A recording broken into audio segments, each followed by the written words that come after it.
नमस्कार वानर सेना। आई होप आप लोग सब अच्छे कर रहे होंगे। मैं हूँ आपकी एजुकेटर नवोमिता भट्टाचार्य जी, या फिर आप लोग मुझे नोबिता मैम के नाम से भी जानते हो। तो आज हम पढ़ने वाले हैं स्ट्रक्चर ऑफ एटम, जो चैप्टर है उसका एनसीईआरटी सोल्यूशन। अभी थोड़े देर पहले मैंने ये चैप्टर भी लिया था।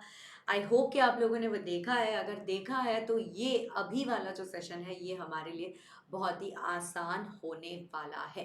तो क्या आप लोग सब तैयार हैं इसके एनसीईआरटी सॉल्यूशंस जानने के लिए? हाँ, बाय द वे, मैं आपको इंटेक्स क्वेश्चंस नहीं करवाने वाली हूँ। मैं आपको वो जो चैप्टर के पीछे सबसे लास्ट में जो एनसीईआरटी के क्वेश्चंस है वो मैं आपको करवाने वाली हूँ। तो बहुत ज़्यादा क्वेश्चंस है नहीं, और फटाफट से एक रिवीजन भी हो जाएगा। तो पूरे एंड तक देख लेना, क्योंकि कुछ क्वेश्चंस यहीं से आपके बोर्ड एग्जाम में भी आ सकते हैं। मतलब आप तो खैर बोर्ड एग्जाम में नहीं बैठ रहे हो, लेकिन आपके क्लास 9th जो फाइनल एग्जाम होने वाली है ना आपके स्कूल में, उसमें भी आ सकता है। तो चलो शुरू करते हैं, ठीक है। तो अपना सवाल नंबर 1 जो है, हमारा सवाल नंबर 1 बच्चों है कि compare the properties of electrons, protons and neutrons. अरे ये तो बहुत ही आसान सा सवाल है कि नहीं? ये तो बहुत ही ज्यादा आसान सा सवाल है, क्योंकि इस पूरे चैप्टर में हम पढ़ते ही हैं इलेक्ट्रॉन्स, प्रोटॉन्स और न्यूट्रॉन्स के बारे में बार बार। तो जैसे कि आप लोगों ने मुझे बताया कि मैम टाइम वेस्ट मत कीजिएगा और आप जो है आंसर यहाँ पे लिख के लेके आइएगा, तो मैंने वही किया है। इस बार सारी चीजें स्लाइड में है, मैं आपको बस समझाते हुए चलूंगी ताकि आपको कोई दिक्कत ना आए। अब देखो, अगर हम इलेक्ट्रॉन्स की बात करते हैं तो इलेक्ट्रॉन्स जो होते हैं वो हमारे नेगेटिवली चार्ज होते हैं, प्रोटॉन्स जो होते हैं वो पॉजिटिवली चार्ज होते हैं, और अगर हम न्यूट्रॉन्स की बात करें तो उनके पास बिल्कुल भी कोई चार्ज नहीं होती है। ठीक है, ये चीज तो सबको पता होगी। वेरी नाइस, ठीक है। अब अगर हम बात करें न्यूट्रॉन्स की मास की, तो हाँ जी, न्यूट्रॉन्स के पास मास बहुत ज्यादा होते हैं, उनके पास 1 एटॉमिक मास यूनिट की मास है। प्रोटॉन्स को देखो, इनके पास भी मास होती है, लेकिन अगर आप neutrons I mean sorry electrons को देखोगे तो इनके पास तकरीबन 1/1800, यानी कि ऑलमोस्ट 1/2000 टाइम्स ऑफ प्रोटॉन। इनके पास एकदम ही नेग्लिजिबल, आप ऐसा कह सकते हो कि इनके पास है ही नहीं मास, है ना। इन्हें हम बिल्कुल ही मास लेस भी मान सकते हैं, ठीक है। ऑलराइट, आगे बढ़ते हुए, ये इलेक्ट्रॉन्स जो होते हैं ये पॉजिटिव चार्ज के और अट्रैक्टेड होते हैं, क्योंकि भाई ये खुद नेगेटिवली चार्ज है ना।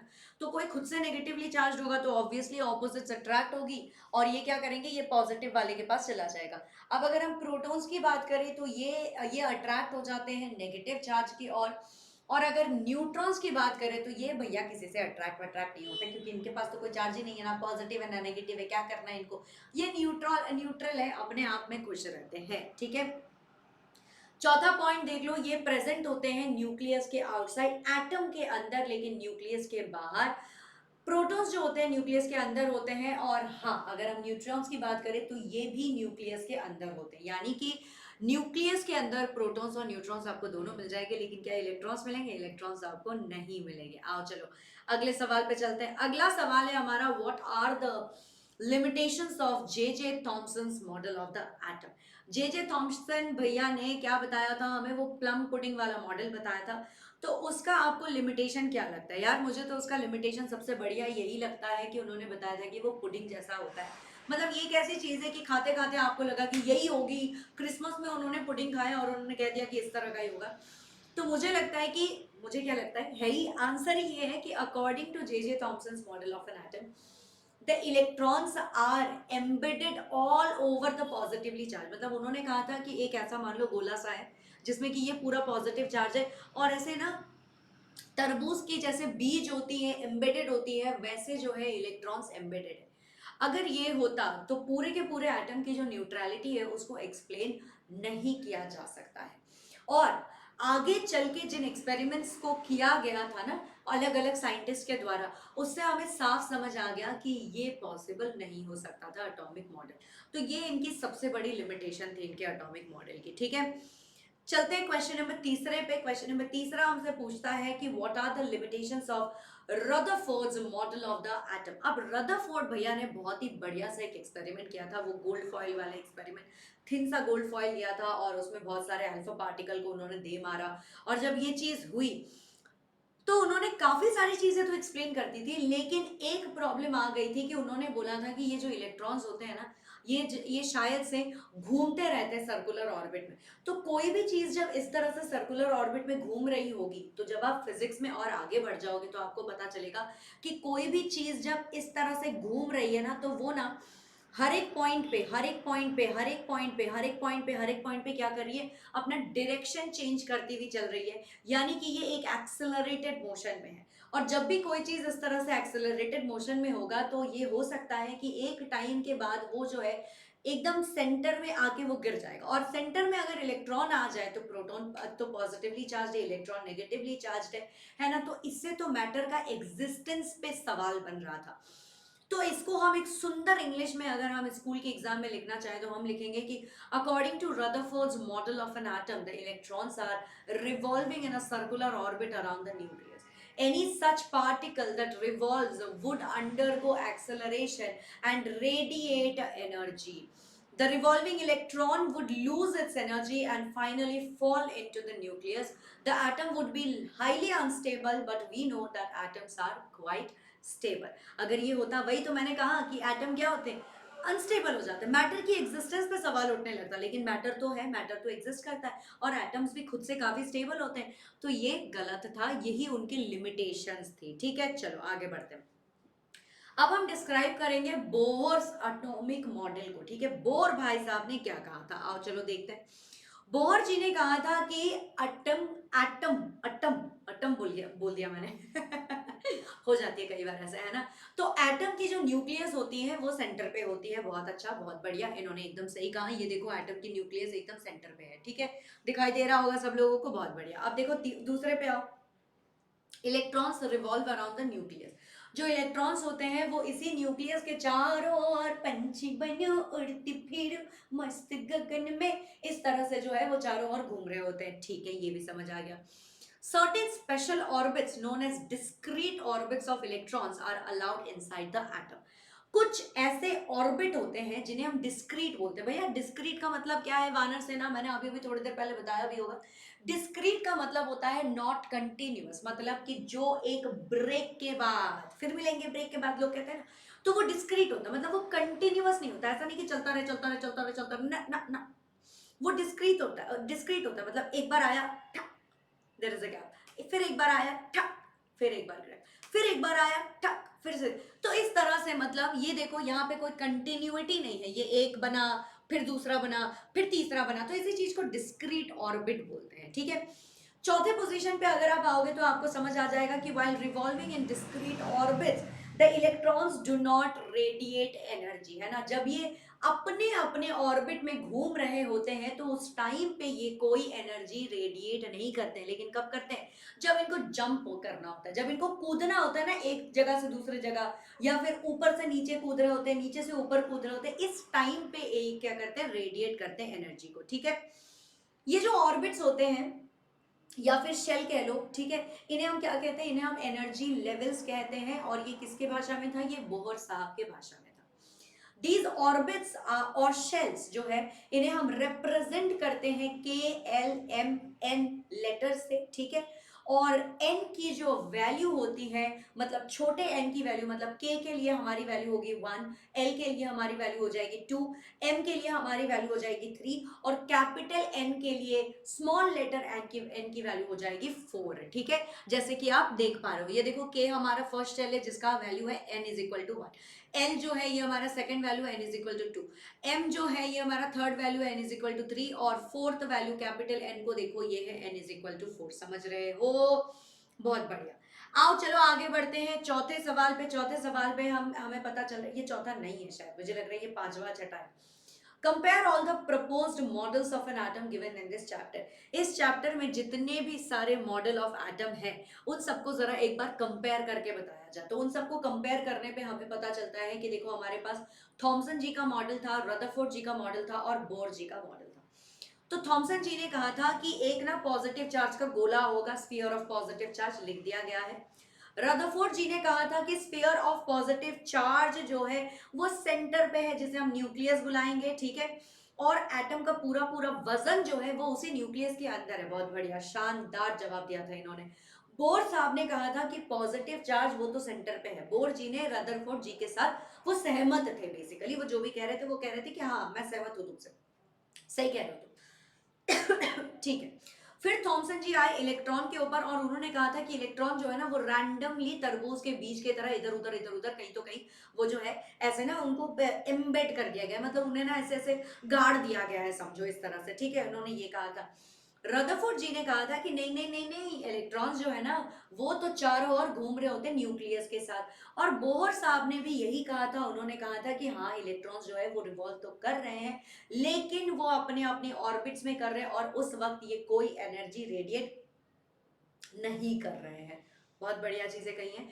तो रदरफोर्ड जी ने जो है उनका एटॉमिक एक्सपेरिमेंट जो था कुछ इस तरह से किया था, जब उन्होंने एक थिन गोल्ड फॉइल लिया था और उन्होंने देखा था कि majority of the alpha rays जो है वो तो बिल्कुल सीधे सीधे मतलब यूं गए और बिना टकराए सर करके चले गए, ठीक है। उनमें से कुछ बहुत ही कम थे जो यूं गए टकराए और यूं इस तरह से आ गए, है ना। ठीक है, ये रदरफोर्ड जी ने बोला था। थॉमसन जी का मॉडल कुछ इस तरह से था, तरबूज के तरह लाल वाला पार्ट पूरा पॉजिटिव मान लो और तरबूज के बीच के तरह जो है वो इलेक्ट्रॉन्स मान लो। और बोहर साहब ने कुछ इस तरह से हमें बताया था कि इनके डिस्क्रीट ऑर्बिटल्स है जहां पे जब ये घूम रहे हैं तो वहां से कोई एनर्जी जो है वो आ जा नहीं रही है, ठीक है। ये भी बढ़िया था हमारे लिए। अब देखो इसको आप, positive charge is equal to negative charge, तो ये जब थॉमसन ने बोला था ये बहुत बढ़िया चीज कही थी थॉमसन भैया ने। सबसे बढ़िया चीज यही कही थी कि positive charge is equal to negative charge, और ये सरासर एटम की न्यूट्रलिटी को साबित कर रही थी, ठीक है। और इसी से उन्होंने दूसरा लाइन जो है वो भी बोल दिया कि एटम इज इलेक्ट्रिकली न्यूट्रल, ये बहुत बढ़िया चीज कही थी, ठीक है। अब अगर आप रदरफोर्ड जी के पास आओ तो इन्होंने कहा था कि साइज ऑफ न्यूक्लियस जो है वो बहुत ही छोटा सा है। अगर आप एटम के साइज से कंपेयर करोगे न्यूक्लियस के साइज को तो आपको दिखेगा कि न्यूक्लियस का साइज बहुत छोटा है। ये भी उन्होंने बहुत बढ़िया चीज कही थी, ठीक है। और आप आगे बढ़ते हुए जरा बोर को देखो। बोर ने कहा था कि द ऑर्बिट्स जो है उनका हमने नाम दे दिया KLMN शेल्स, और इनकी एक वैल्यू होती थी, वो वैल्यू होती थी मतलब K के लिए 1, L के लिए 2, M के लिए 3 और कैपिटल N के लिए स्मॉल लेटर n की वैल्यू 4 थी, ठीक है। ये चीज भी हम लोगों ने देख लिया था। अब आओ जरा देखते हैं हमारे अगले सवाल के और बढ़ते हैं। अगला सवाल पूछ रहे हैं हमसे कि summarize the rules for writing of distribution, ठीक है, for writing of distribution of electrons in various shells for the first 18 elements, ठीक है। अच्छा आ जाओ, तो देखें रूल्स क्या क्या है। देखो रूल्स हमें सबसे पहले ये बताया गया है, the rules for writing of distribution of elements in various shells for the first 18 elements. पहले 18 एलिमेंट्स के लिए अगर हमें इलेक्ट्रॉन की डिस्ट्रीब्यूशन लिखना है, देखो बच्चे एक चीज ध्यान रखना, अभी आप क्लास 9th में हो तो ये कह रहे हैं कि इलेक्ट्रॉन की डिस्ट्रीब्यूशन, जैसे ही आप क्लास 11th में आते हो ना तब वो कहता है कि इलेक्ट्रॉन के कॉन्फ़िगरेशन के बारे में बात करो, इलेक्ट्रॉन के कॉन्फ़िगरेशन के बारे में। अभी आपसे कॉन्फ़िगरेशन नहीं पूछा जा रहा है, अभी आपसे डिस्ट्रीब्यूशन पूछा जा रहा है। तो जब डिस्ट्रीब्यूशन के बारे में पूछते हैं मतलब वो बस ये कह रहे हैं कि K शेल में कितने इलेक्ट्रॉन्स है, L शेल में कितने इलेक्ट्रॉन्स है, M शेल में कितने इलेक्ट्रॉन्स है, ये आपको बताना है। तो सबसे पहला रूल जो है वो कहता है कि मैक्सिमम नंबर किसी इलेक्ट्रॉन का प्रेजेंट जो हो सकता है किसी भी शेल में वो हो सकता है 2n²। यानी कि अगर n की वैल्यू 1 होगी या 2 होगी या 3 होगी तो आप कैलकुलेट कर सकते हो K शेल के लिए आपको मिल जाएगी 1 मल्टीप्लाइड विथ 2n² होगा ये, ठीक है। तो जब आप 2 1² करोगे तो आपको पता चलेगा कि ये जो वैल्यू होती है ये 2 ही होती है। एल शेल के लिए जब आप करोगे 2 मल्टीप्लाइड विथ 2n² तो आपको क्या मिल जाएगा, 2 2 4, 2 2 सॉरी 2 2 4 होता है और 4 2 8 होता है तो आपको मिल जाएगा 8। एम शेल के लिए 3 मल्टीप्लाइड विथ 2n² जब आप करोगे तो आपको मिलेगा 3 3 9, 9 इंटू 2 इज इक्वल टू 18, है ना। और एन शेल के लिए कैपिटल 4 के साथ आप मल्टीप्लाई करोगे 2n² यानी कि 2 multiplied with 4 to the power 2। तो 4 4 जार कितना होता है बच्चा, 4 4 जार कितना हो जाता है, 16 हो जाता है। तो 16 इंटू 2 करोगे तो आपको मिल जाएगा 32, ठीक है। तो the number of electrons that can be accommodated in the outer most orbit is 8, ठीक है। अब ये कह रहे हैं कि शेल तो है ही, शेल के साथ साथ एक ऑर्बिट भी होता है, ठीक है। शेल के साथ साथ एक ऑर्बिट भी होता है, या फिर यू समझ लो कि देखो मेरे पास, अच्छा चलो मान लो कि मेरे पास ना एक 2 BHK घर है, ठीक है, यहाँ पे जहाँ पे मैं रहती हूँ मेरे पास एक 2 BHK घर है। तो 2 BHK घर में हो सकता है कि मैं ऐसा कर दूं कि इस 2 BHK घर को ना मैंने पीजी में कन्वर्ट कर दिया और मैंने जो है हर जगह 4-4 बेड बिछा दिए। तो 4-4 उस 2 BHK के घर में हो सकता है मैक्सिमम 8 लोग रह सकते हैं। लेकिन जब मैक्सिमम 8 लोग रहेंगे तो क्या हो जाएगा, पानी का प्रॉब्लम आ जाएगा, बाथरूम जाने में दिक्कत आ जाएगी, क्योंकि बाथरूम आपके पास 2 ही है। तो लोगों को लाइन लगना शुरू हो जाएगा, लोग गुस्सा हो जाएंगे कि प्राइवेसी नहीं मिल रही है, मेरा कपड़ा रखने का जगह नहीं है, मेरा बर्तन रखने का जगह नहीं है, मैं क्या करूं, लोग गुस्सा हो जाएंगे ना। तो 8 लोग आप रख सकते हो, लेकिन क्या आप 8 लोग रखोगे, नहीं रखोगे। आप जो है पसंद करोगे कि 2 BHK में 2 ही लोग रहे, सब खुश रहे। तो कुछ इस तरह से देखो, रह तो सकते हैं, रह तो सकते हैं बहुत लोग, लेकिन ये रखते सिर्फ 8 ही इलेक्ट्रॉन्स को है, उससे ज्यादा ये इलेक्ट्रॉन्स नहीं रखते हैं, ठीक है। ऑलराइट, अब देखो, electrons are not accommodated in a given shell unless the inner shells are fill. जब तक अंदर वाला शेल जो है वो फिल ना हो जाए तब तक आप इलेक्ट्रॉन्स को बाहर वाले शेल में नहीं रखोगे। ये समझा? चलो ठीक है, आगे बढ़ते हुए अगले सवाल की तरफ देखो। Define valency by taking examples of silicon and oxygen. हमें क्या करना है, हमें वैलेंसी को जो है, हमें वैलेंसी को समझाना है, लेकिन हम एग्जांपल लेंगे सिलिकॉन और ऑक्सीजन का। तो आओ चलो देखते हैं कैसे करना है। देखो, वैलेंसी का क्या मतलब होता है, वैलेंसी का मतलब होता है कंबाइनिंग कैपेसिटी, कि कोई भी एटम कितने इलेक्ट्रॉन्स का आदान प्रदान करते हुए ये क्या कर सकते हैं, एटम से मॉलिक्यूल बन सकते हैं, है ना। तो किसी एटॉमिक नंबर को अगर हम दर्शाना चाहे, जैसे कि ऑक्सीजन, ऑक्सीजन की एटॉमिक नंबर क्या होती है, तो हम सीधे सीधे लिख लेते हैं 8। अगर हम पूछे, हमसे किसी ने पूछा कि सिलिकॉन की एटॉमिक नंबर क्या होती है, तो बेटा सीधे सीधे लिख देना 14 होती है एटॉमिक नंबर, ठीक है। अब देखो, इलेक्ट्रॉनिक कॉन्फ़िगरेशन अगर मैं लिखना चाहूं ऑक्सीजन का, तो 8 को मैं किस तरह से डिवाइड करूंगी, पहले मैं लिखूंगी 2, उसके बाद मैं लिखूंगी 6, ठीक है, हो जाता है। 6 और 8 को अगर जोड़ दोगे तो 8, 6 और 2 को अगर जोड़ दोगे तो आपको 8 मिल जाएगा। इलेक्ट्रॉनिक कॉन्फ़िगरेशन ऑफ सिलिकॉन की अगर मैं बात करूं तो आपके पास होता है 2, फिर आपके पास होता है 8, 2 और 8 मिलके हो गए 10, 10 प्लस 4 अगर आप करोगे तो आपको मिल जाएगा 14, ठीक है। Alright, yes. अब देखो, in the atoms of oxygen the valence electrons are 6। मतलब वैलेंस इलेक्ट्रॉन्स मतलब लास्ट शेल में कितने इलेक्ट्रॉन है। तो ऑक्सीजन के पास लास्ट शेल में आपको 6 इलेक्ट्रॉन्स दिखाई दे रहे हैं, लेकिन हमें पता है कि मैक्सिमम 8 इलेक्ट्रॉन्स जो है वो रह सकते हैं किसी शेल में। तो 8 से अगर आप 6 माइनस कर दोगे तो आपको 2 मिल जाएगा, यानी कि ऑक्सीजन की वैलेंसी हो जाती है 2, ठीक है। To fill the orbit 2 electrons are required in the atom of silicon, the valence electrons are 4, यहाँ पे 4 है, यानी कि सिलिकॉन को कितने की जरूरत है, सिलिकॉन को 4 इलेक्ट्रॉन की जरूरत है, ठीक है, सिलिकॉन को 4 इलेक्ट्रॉन की जरूरत है। अब आप मुझे ये बताइए, तो कंबाइनिंग कैपेसिटी ऑक्सीजन की कितनी हो जाएगी, कंबाइनिंग कैपेसिटी ऑक्सीजन की हो गई 2 और सिलिकॉन की हो गई 4, यानी कि वैलेंसी ऑक्सीजन की हो गई 2 और वैलेंसी सिलिकॉन की हो गई है 4। तो इस पे कोई शक या डाउट तो नहीं होना चाहिए, मेरे ख्याल से सब लोग समझ गए होंगे, बहुत बढ़िया। आइए चलिए अगले सवाल पे चलते हैं। अगला सवाल हमसे कह रहा है कि explain with examples atomic number क्या होता है, मास नंबर क्या होता है, आइसोटोप क्या होता है, आइसोबार क्या होता है, और किसी भी आइसोटोप के 2 यूसेज के बारे में बताया जाए। तो चलो सबसे पहले हम एटॉमिक नंबर देखते हैं। एटॉमिक नंबर क्या होता है बच्चा, एटॉमिक नंबर जो होता है किसी भी एलिमेंट के नंबर ऑफ प्रोटॉन्स के बराबर होता है।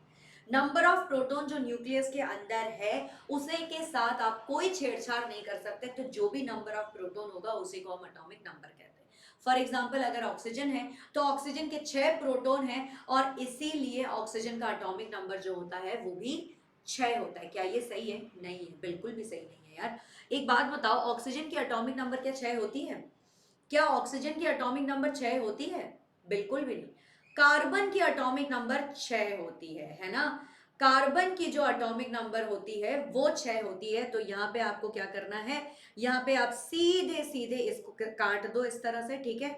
इसको आप इस तरह से काट दो, ये गलती से आई थिंक टाइपिंग मिस्टेक हो गया है, ठीक है, ये टाइपिंग मिस्टेक हो गया है, ये हो जाएगा कार्बन। कार्बन के पास 6 प्रोटॉन है और इसीलिए कार्बन की एटॉमिक नंबर क्या होती है बच्चे, कार्बन की एटॉमिक नंबर होती है 6, ठीक है।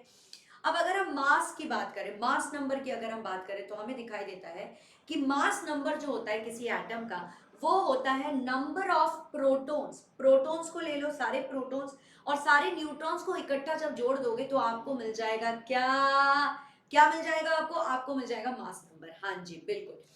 तो अगर मैं बात करूं कार्बन के ही बारे में, तो कार्बन के पास 6 प्रोटॉन है और 6 न्यूट्रॉन है, तो उसकी मास हो जाती है 12। उसकी मास क्या हो जाती है बच्चा? उसकी मास हो जाती है 12 यू। ठीक है, 12 यू हम लिख देते हैं, कार्बन की मास बन जाती है। चलो आगे बढ़ते हैं, आइसोटोप्स और आइसोबार्स भी देख लेते हैं। देखो आइसोटोप्स क्या होते हैं? आइसोटोप्स वो होते हैं जिनके एटॉमिक नंबर, मतलब प्रोटॉन का जो नंबर है वो तो सेम है, लेकिन इनके पास अलग अलग मास नंबर होता है। देखो इसको देखो, ये जो है ये हाइड्रोजन के 3 आइसोटोप है, इसका नाम है प्रोटियम, इसका नाम है ड्यूटेरियम और इसका नाम है ट्रीटियम। ठीक है, ये 3 हाइड्रोजन के आइसोटोप्स हैं। और अब मैं अगर बात करूं आइसोबार्स की, तो आइसोबार्स कौन होते हैं बच्चे? आइसोबार्स वो होते हैं जिनके पास सेम मास नंबर होता है। क्या होता है? सेम मास नंबर होता है, लेकिन इनकी एटॉमिक नंबर जो होती है वो अलग अलग होती है। फॉर एग्जांपल अगर आप कैल्शियम को देखोगे और आर्गन को देखोगे, तो देखो दोनों के पास मास नंबर जो है वो 40-40 है, लेकिन एटॉमिक नंबर कैल्शियम का 20 है और आर्गन का जो है वो 18 है। ठीक है, अब अगर आपसे पूछा जाए कि आइसोटोप के 2 यूसेज के बारे में बताना, तो आप लिख दोगे कि आयोडीन का एक आइसोटोप है जिसे इस्तेमाल किया जाता है गोइटर के ट्रीटमेंट में। ठीक है, और एक आइसोटोप होती है यूरेनियम की, जिसे हम न्यूक्लियर रिएक्टर्स में एज अ फ्यूल का इस्तेमाल हम करते हैं। ठीक है बच्चे, ऑलराइट, आगे बढ़ते हुए अगला सवाल है हमारा, Na+ के पास कंप्लीटली फिल्ड के और एल शेल है, एक्सप्लेन किया जाए। तो सबसे पहले ये बताओ कि एटॉमिक नंबर क्या है सोडियम की? सोडियम की एटॉमिक नंबर होती है 11। ठीक है, 11 को अगर आप लिख दोगे तो 11 को आप कैसे लिखोगे? 2 8 कितना हो गया? 10 हो गया, और उसके बाद आप लिख दोगे 1। ठीक है, तो ये होता है न्यूट्रल सोडियम का इलेक्ट्रॉनिक डिस्ट्रीब्यूशन। ठीक है, अब हमसे पूछा गया है कि एक सोडियम है जिसके पास प्लस साइन है, यानी कि इसने एक इलेक्ट्रॉन खो दिया। एक इलेक्ट्रॉन खोने के बाद इसके पास क्या होगा? इलेक्ट्रॉनिक डिस्ट्रीब्यूशन हो जाएगी 2 और 8, तो मतलब के और एल शेल ही होगा इसके पास। तो यानी कि इसके पास फुल्ली फिल्ड के और एल शेल है, तो सही, तो सही तो कह रहे हैं। तो इसी को सुंदर अंग्रेजी भाषा में आप लिख देना, नंबर ऑफ प्रोटॉन इसके पास होता है 11, नंबर ऑफ इलेक्ट्रॉन इसके पास होता है 11, और इसके के एल एम शेल में इलेक्ट्रॉन्स होते हैं 2 8 1। अगर सोडियम ने एक इलेक्ट्रॉन खो दिया तो ये एक स्टेबल सोडियम प्लस आयन बन जाएगा, जिसके पास कंप्लीटली फिल्ड के शेल भी होगी और एल शेल भी होगी मेरे बच्चे। ठीक है, आगे बढ़ते हुए देखो, if bromine atom is available in the form of, let's say 2 isotope है ब्रोमीन की, मान लेते हैं, एक के पास मास है 79 और एटॉमिक नंबर तो 35 ही होगी। इधर भी जो है मास, देखो मास अलग है 81 है, लेकिन इसके एटॉमिक नंबर को देखो 35 ही है। तो ये 49.7% मात्रा में अपने एटमॉस्फेयर में है, और ये 50.3% मात्रा में हमारे हमारे एटमॉस्फेयर में है। अभी आपको क्या करना है? आपको जो है एवरेज एटॉमिक मास जो है ब्रोमीन की, उसे कैलकुलेट करना है। तो बताइए जरा कैसे करेंगे? बहुत आसान बच्चा, बहुत आसान है। देखो इसके लिए क्या करना पड़ता है मैं आपको बताती हूँ। इसके लिए आपको क्या करना है, आप लिखोगे सबसे पहले इसको ले लो। ठीक है, सबसे पहले इसको ले लो, तो 17 मल्टीप्लाइड विथ 49.7 ले लो, डिवाइडेड बाय 100 कर दो। ठीक है, और राइट, इसको आप कैलकुलेट करोगे, और उसके बाद जो है इस वाले को ले लो, यहाँ पे देखो 81 लिख दो, 81 मल्टीप्लाइड विथ 50.3 डिवाइडेड बाय 100 कर दो यहाँ पे। ठीक है, तो इस तरह से इनको कैलकुलेट कर लो। जब आप इस तरह से इनको कैलकुलेट करोगे तो आपको क्या मिलेगा? आपको मिल जाएगा, इसको अगर 50 मान लेते हैं, तो इसको अगर मैं 50 मान लूँ तो 50 डिवाइडेड बाय 100 कितना होता है? देखो ये गया 5 1 5 5 2 10। ठीक है, और इसको मैं अगर 80 मान लूँ तो 2 एंड 8 मतलब ये 40 हो गया, ये कुछ 40 के बराबर हो जाएगा। ठीक है, आप इसको कैलकुलेटर में कैलकुलेट करना। ठीक है, आप इसको कैलकुलेटर में कैलकुलेट करना, मैं तो खैर नहीं कर रही हूँ। और इधर भी कुछ ऑलमोस्ट 40 ही मान लो। ठीक है, तो 40 जो है ये कुछ 80 point something something 00 something something लिख लेते हैं। ठीक है, मैं देखो मैं ऐसे अंदाज से कैलकुलेट कर रही हूँ, 80 पॉइंट समथिंग समथिंग U हो जाएगा। ये हमारा आंसर कुछ आना चाहिए। देखते हैं कि यही हमारा आंसर आ रहा है कि नहीं। भाई साहब यार आपके टीचर क्या बढ़िया है, देखो बिना कैलकुलेटर के मैंने कैलकुलेट करके बता दिया यार। वैसे तो देखो मेरा मैथ्स बहुत अच्छा है नहीं, तभी आपको मैथ्स की टीचर चाहिए होती है, तभी आपको प्रियल मैम और धाकर सर जैसे टीचर चाहिए होते हैं। मेरा मैथ्स बहुत अच्छा नहीं है, लेकिन फिर भी मैंने अप्रोक्सीमेशन लगा के इसको कर दिया। देखो बच्चा 49.7 है, यानी कि ऑलमोस्ट 50 के बराबर है। 50 हुआ नहीं, 50 डिवाइडेड बाय 100 मतलब 50/100 अगर करोगे तो वो आधा ही होगा। ठीक है, आधा ही होगा। और 2 से अगर यहाँ पे मैं कैलकुलेट कर दूं, ये ऑलमोस्ट 80 है, 80 बना नहीं, मतलब ये 40, ये 40, 40 प्लस 40 को जोड़ दोगे तो आपको 80 मिल जाएगा। ठीक है, तो यही हमारा करेक्ट आंसर है। मैम ने सही कहा था, मैम ने सही कहा था। चलो आगे बढ़ते हैं। देखो अगला सवाल है, average atomic mass of a sample of an element x 16.2। अब इन्होंने एवरेज एटॉमिक मास ही आपको दे दिया है। अब आपसे पूछा गया है कि कितना परसेंटेज आइसोटोप आपको 16, एक का मास है 16, एक का मास है 18, लेकिन दोनों की एटॉमिक नंबर है 8। अब इस सैंपल का कितना परसेंटेज होगा आपके पास। तो अगेन बहुत ज्यादा डिफिकल्ट नहीं होने वाला है बच्चा, बहुत ज्यादा डिफिकल्ट नहीं होना है। यहाँ पे क्या करना है, देखो यहाँ पे आपको बोला है इन्होंने 16.2, तो 16.2 तो आप ऐसे ही लिख लो। 16.2 का इक्वल क्या हो जाएगा, 16 प्लस। ठीक है, नहीं 16 प्लस तो नहीं होगा, 16 मल्टीप्लाइड होगा यहाँ पे। 16 multiplied with x divided by 100 कर लो यहाँ पे। ठीक है, और साथ में यहाँ पे आप क्या करोगे, देखो ये अगर x बाई 100 है, ठीक है, ये अगर x बाई 100 है, यानी कि दूसरा वाला 100 माइनस एक्स होगा। ठीक है, 100 माइनस एक्स होगा, और इसे भी हम 100 से डिवाइड कर लेते हैं। ठीक है बच्चा, ऑल राइट। तो यानी कि ये हमारा बन जाएगा 16x डिवाइडेड बाई 100, और ये हमारा बन जाएगा कुछ 1800 minus 18x divided by 100। Correct है, ये करेक्ट है, बिल्कुल करेक्ट है, बिल्कुल करेक्ट है। चलो ठीक है, अब देखो ये बनता है हमारा 16.2u के बराबर, है ना, 16.2u के बराबर। अब इसको हम कॉमन ले सकते हैं ना, 100 और 100 तो एक ही जैसा है यहाँ पे, तो 100 100 को कॉमन ले लेते हैं। 100 100 को कॉमन लेने पे हमें दिख रहा है कि हम 16x और माइनस 18x को जो है कोलैब करके यहाँ पे -2x और यहाँ पे 1800 हम लिख सकते हैं। करेक्ट, हम लिख सकते हैं, बिल्कुल लिख सकते हैं। अब इस 100 को इधर लेके जाओ तो आपको क्या मिल जाएगा, आपको मिल जाएगा 1620, और इस 1800 को इधर लेके आओ तो -1800 हो जाएगा, और इधर हो जाएगा -2x। ठीक है, अब 1800 से अगर हम 1620 को माइनस कर देंगे तो कितना हो जाएगा, 0, और 10 से 2 गया यहाँ पे 8 हो जाएगा, और यहाँ पे हो जाएगा 7 से 6 गया तो 180, और माइनस माइनस दोनों साइड से काट दो तो 180 डिवाइडेड बाई 2 हो जाएगा x के बराबर। तो यानी कि 2 9 दिस, और ये हो जाएगा 0, यानी कि x का मतलब क्या है, x का मतलब है 90%। ठीक है, 90% हो जाएगा। और देखो अगर x हमारी 90% है तो दूसरा हमने क्या लिखा था, दूसरा जो है, दूसरे के लिए हमने लिखा था कि 100 माइनस एक्स होगी, तो 100 माइनस एक्स यानी कि 10% हो जाएगी दूसरी वाली। ठीक है, तो एक 90% और एक हमारा 10% होगा। इसका भी सोल्यूशन मेरे ख्याल से होगा, अगर आपको मेरी हैंडराइटिंग नहीं समझ आ रही है तो बच्चा ये आप जरूर देख लेना, इसका पीडीएफ आपको मिल जाएगा। ठीक है, इसका पीडीएफ आपको मिल जाएगा, इसे आप जरूर देख लेना। और देखो मैम ने दोबारा से सारे के सारे कैलकुलेशंस जो है बिल्कुल सरासर बहुत ही बढ़िया तरीके से मैंने किया हुआ है। चलो आगे बढ़ते हैं। अगर किसी एटॉमिक नंबर को, मतलब z अगर 3 है तो इसकी वैलेंसी एलिमेंट की क्या हो जाएगी। अरे भाई बहुत ही आसान है, देखो क्या करना है हमें, हमें क्या करना है, k शेल और l शेल में लिखना है, तो यानी कि 2 और 1 लिख देंगे। ठीक है, यानी कि जो एलिमेंट आपकी होगी वो एलिमेंट, इसकी वैलेंसी क्या हो जाएगी, ये क्या कर सकता है कि एक इलेक्ट्रॉन को दे सकता है, एक इलेक्ट्रॉन को देते ही इसके पास 2 इलेक्ट्रॉन आ जाएंगे, तो इसकी कॉन्ट्रीब्यूटिंग फैक्टर वैलेंसी क्या हो जाएगी बच्चा, वैलेंसी इसकी हो जाएगी आपकी 1। और ये कौन सा एलिमेंट है, ये एलिमेंट है आपका लिथियम। ठीक है, ये एलिमेंट है आपका लिथियम, हाइड्रोजन हीलियम उसके बाद ही जो है आपका लिथियम आता है, तो यही है आपका करेक्ट आंसर। आइए चलिए आगे बढ़ते हैं। आगे बढ़ते हुए देखते हैं, composition of the nuclei of 2 atomic species x and y are given as under. Proton है 6, और इसमें y में भी प्रोटॉन 6 है, न्यूट्रॉन इसके पास 6 है, इसके पास 18 है, ठीक 8 है, सॉरी। हाँ, give the mass numbers of x and y। तो अरे बहुत ही आसान है, x की मास नंबर क्या हो जाएगी, 12 हो जाएगी, और y की मास नंबर कितना हो जाएगा, 8 है और 8 प्लस 2 हो जाता है आपका 10, 10 और 4 हो जाएंगे 14U।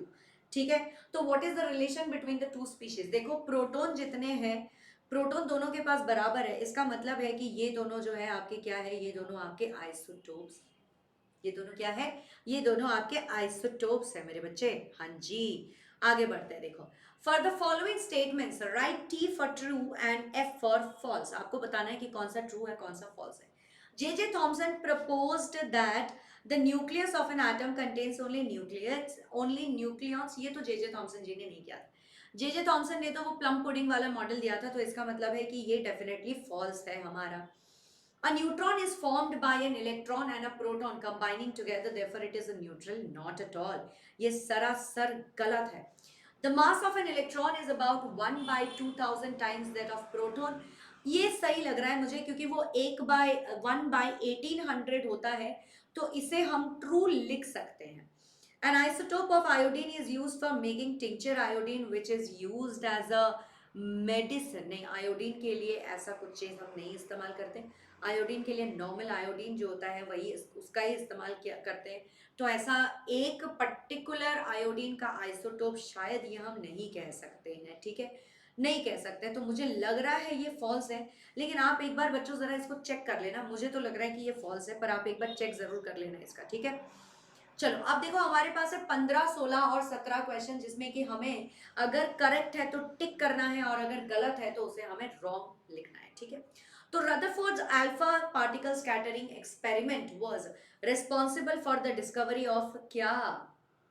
It was responsible for discovering the atomic nucleus. ठीक है, अटोमिक न्यूक्लियस को इन्होंने डिस्कवर किया था। इलेक्ट्रॉन, प्रोटॉन और न्यूट्रॉन जो है उससे पहले ही आविष्कार हो गए थे। ठीक है, इससे पहले ही आविष्कार हो गए थे। ठीक है, ऑल राइट, चलो आगे बढ़ते हैं। अगले अगले क्वेश्चन को देखते हैं। अगला सवाल पूछ रहा है कि isotope of an element have the same physical properties, different chemical properties, different number of neutrons या फिर डिफरेंट एटॉमिक नंबर। भाई ये तो बहुत ही आसान है, obviously option C different number of neutrons जो है वो उसका करेक्ट आंसर होगा। चलो आगे बढ़ते हैं।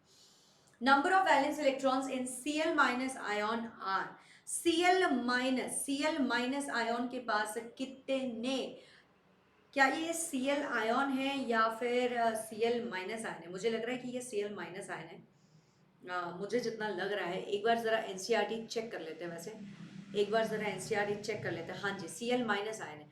Number of valence electrons in Cl minus ion. तो अगर कोई वैलेंस इलेक्ट्रॉन के बारे में पूछ रहा है, यानी कि वो पूछ रहा है कि लास्ट वाले शेल में कितने इलेक्ट्रॉन्स होंगे, है ना? तो लास्ट वाले शेल पे Cl minus number of valence electron, क्योंकि देखो क्लोरीन के पास नॉर्मली क्या होता है कि उसके पास ना 2, 8 और 7 होता है। अब जब ये Cl माइनस बना तो इसने एक और इलेक्ट्रॉन को जो है, एक और इलेक्ट्रॉन कहीं से जुगाड़ लिया होगा। तो इसका मतलब है कि हम कहेंगे कि ऑप्शन बी, इसके पास अब 8 इलेक्ट्रॉन आ गए होंगे। ठीक है, आओ चलो अगले सवाल की ओर बढ़ते हैं। Which one of the following is a correct electronic configuration of sodium? Sodium का करेक्ट इलेक्ट्रॉनिक कॉन्फ़िगरेशन क्या होता है? सोडियम का इलेक्ट्रॉनिक कॉन्फ़िगरेशन होता है, पहले तो इसके एटॉमिक नंबर देखो 11 होते हैं। 11 को कैसे लिख सकते हैं? 2, 8 और 1। तो यानी कि ऑप्शन डी हमारा करेक्ट हो जाएगा। ठीक है, आओ आगे बढ़ते हुए, ये हमारा लास्ट है, इसको भी करके देखते हैं। देखो बच्चे, इसमें क्या बोला गया है? इसमें बोला गया है कि हमें फिल इन द ब्लैंक्स करना है। ठीक है,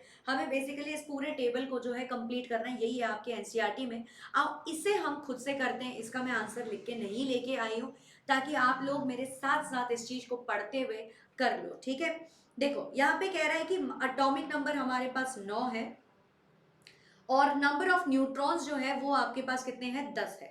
तो इसका मास नंबर कितना हो जाएगा बच्चा? बहुत ही सिंपल है। देखो 9 और 10 को जोड़ दो, वो आपका मास नंबर होगा और वो हो जाएगा 19। ठीक है, अब देखो एटॉमिक नंबर अगर 9 है तो प्रोटॉन्स कितने होंगे? प्रोटॉन्स इसके पास 9 ही होंगे।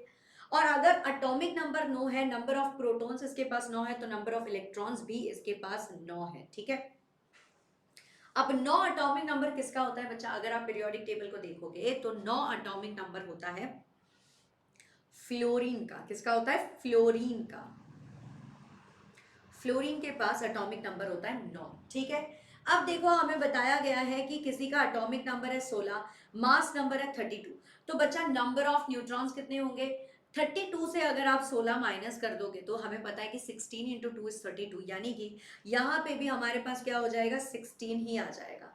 अब अगर एटॉमिक नंबर 16 है बच्चे, यानी कि नंबर ऑफ प्रोटॉन्स कितने होंगे, नंबर ऑफ प्रोटॉन्स भी 16 ही होंगे, ठीक है। और इसके पास नंबर ऑफ इलेक्ट्रॉन्स कितने होंगे, वो भी हमारे पास 16 ही होंगे, ठीक है। तो ये बन जाता हमारा सल्फर, ठीक है। अब देखो इन्होंने बताया है कि इसके पास, इस वाले के पास जो है आपके पास प्रोटॉन्स 12 है, यानी कि एटॉमिक नंबर हो जाएगा 12, यानी कि इलेक्ट्रॉन्स हो जाएंगे 12। अगर मास नंबर इसका 24 है, यानी कि न्यूट्रॉन्स कितने हो जाएंगे बच्चे, न्यूट्रॉन्स हो जाएंगे आपके 12। और ये कौन सा एलिमेंट हो जाएगा, ये एलिमेंट आपका हो सकता है, ये कौन सा एलिमेंट हो सकता है बच्चे, ये एलिमेंट आपका मुझे लगता है कि ये हो जाएगा hydrogen helium lithium beryllium, hydrogen helium lithium beryllium boron carbon nitrogen oxygen fluorine neon, ठीक है। फिर होता है सोडियम, और फिर होता है मैग्नीशियम, तो मैग्नीशियम होगा इसका आंसर, ठीक है। इसका आंसर हो जाएगा मैग्नीशियम, हाँ जी। अब अगर हम बात करें, देखो अगले वाले को देखो, नंबर ऑफ प्रोटॉन इसके पास एक है, तो यानी कि एटॉमिक नंबर हो जाएगा 1। मास नंबर इसके पास अगर 2 है, तो यानी कि एक और न्यूट्रॉन हो जाएगा यहाँ पे, ठीक है। और नंबर ऑफ इलेक्ट्रॉन भी इसके पास 1 होगा, यानी कि ये हमारा बनता है हाइड्रोजन। ये कौन है, ये हमारा हाइड्रोजन है बच्चे, ठीक है। अब देखो नंबर ऑफ प्रोटॉन्स लिखा है इसका 1, और तो एटॉमिक नंबर भी इसका 1 ही होगा। मास नंबर भी इसका 1 लिखा है, इसका मतलब नंबर ऑफ न्यूट्रॉन हो जाएगा 0। नंबर ऑफ इलेक्ट्रॉन भी यहाँ पे 0 लिखा है, तो ये भी हो जाएगा हमारा हाइड्रोजन ही। लेकिन बेसिकली ये लास्ट के जो दो है ना, ये हमसे बात करें हाइड्रोजन के आइसोटोप के बारे में, तो आओ यहाँ पे लिख देते हैं कि क्योंकि यहाँ पे मास नंबर 2 है, तो ये हमारा हाइड्रोजन का ड्यूटेरियम वाला जो आइसोटोप है ना, वो बन जाएगा। ये क्या बन जाएगा, ये हमारा हाइड्रोजन का ड्यूटेरियम वाला जो आइसोटोप है वो बन जाएगा। तो देख लो बच्चों इसको, यही है हमारा आंसर, ठीक है। ये हमारा पूरा पूरा टेबल यहाँ पे कंप्लीट होता है।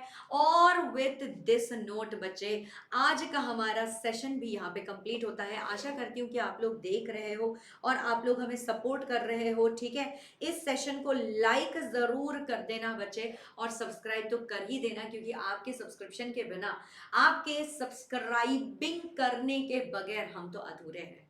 तो प्यार देते रहना, इसी तरह से सपोर्ट करते रहना, ठीक है। ये सारा चैनल आप ही का है, ये सब कुछ आप ही के लिए है, तो आप नहीं सपोर्ट करोगे तो और कौन करेगा, ठीक है।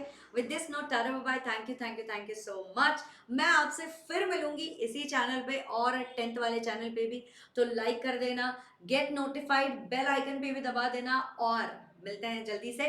तब तक के लिए पढ़ते रहना और जो है अच्छा रहना, ठीक है। अच्छा खाना भी खाना और ठीक से रहना। चलो बाय, सी यू गाइस।